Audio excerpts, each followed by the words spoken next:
Saudara, coba renungkan kata ini ya. Apa yang saudara mikir kalau ada seseorang itu selama hidupnya terakhir ini, dia itu nggak pernah bisa berkata, aku mau pulang. Bisa bayangkan orang kayak gitu. Lelahnya kayak apa. Tapi berbahagialah kita kalau kita bisa membuat orang, aku pulang. Karena kita beri tempat buat mereka. Aku pulang. Saudara, tidak ada hal lebih mengharukan kecuali saya dengar kata, aku bisa pulang. Karena kamu sediakan aku rumah. Baik rumah jasmani maupun rumah hati. Pulang. Itu penting sekali. Nah, dunia itu cuma butuh ini. Penerimaan. Nggak butuh apa-apa. Yang berikut. Tahun 83.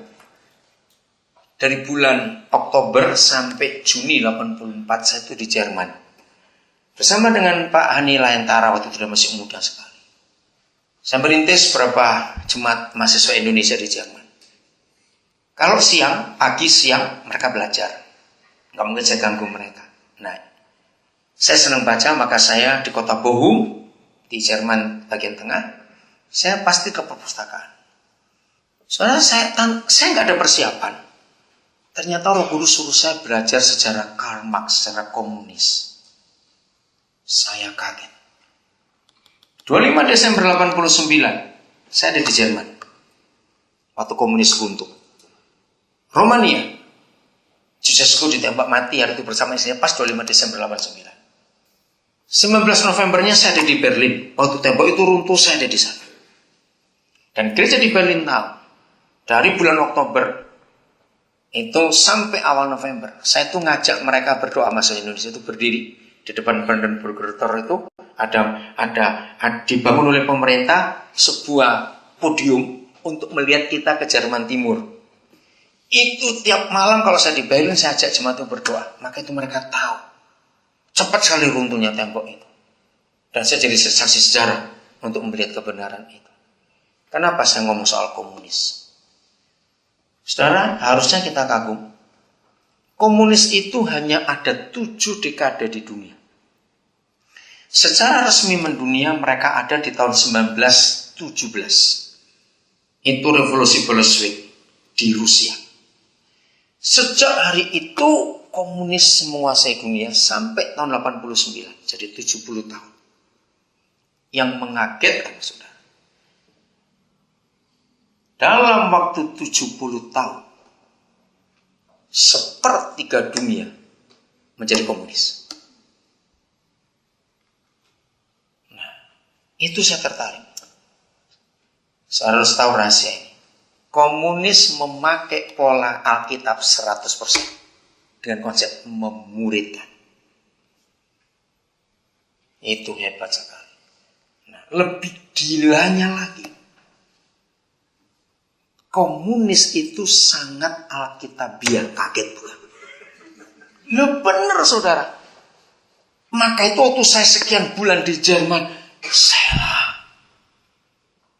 mengapa konsep gereja di benak saya sangat berbeda dengan hampir semua pendeta di Indonesia. Maka itu sampai hari ini cukup banyak gereja blacklist saya nggak boleh khotbah. Karena saya nyampaikan kebenaran yang nggak pernah dimengerti oleh gereja secara umum.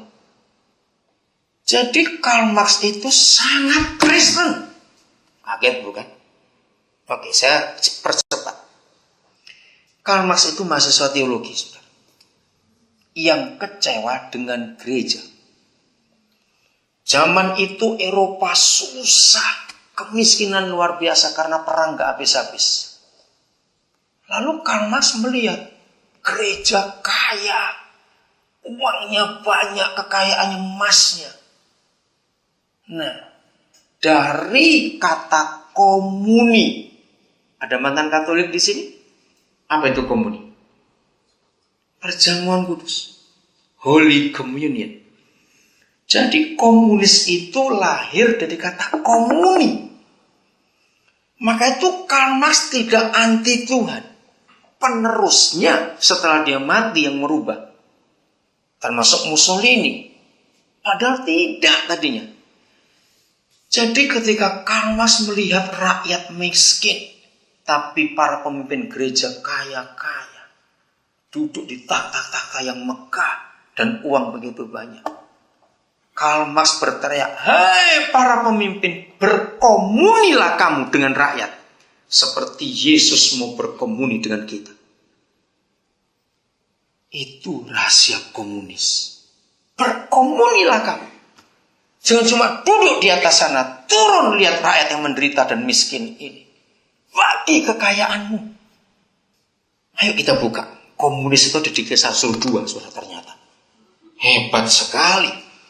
Maka itu saya setuju komunitas tersebut bentuk. Jadi sekarang saya di mana-mana bukan membentuk gereja. Maka itu saya nggak pernah urusan dengan kantor agama. Karena saya nggak pakai organisasi. Saya pakai komunitas. Saya punya komunitas di Makassar, di Banyuwangi, di Palembang, di Medan, Manado, Gorontalo, banyak. Semua saya pakai kata komunitas. Karena ayat ini. Dan itu Alkitabiah. Ayat 41. Mulai. Judulnya apa? Kisah Rasul 41. Ayo. Cara hidup jemaatnya mula-mula atau pertama? Pertama. Nah, jadi kalau saudara ingin jadi gereja yang benar, memuridkan dengan benar, blueprintnya ada di Kisah Para Rasul. 28 pasal Kisah Para Rasul ini harus kita bongkar habis. Karena itu blueprint gereja.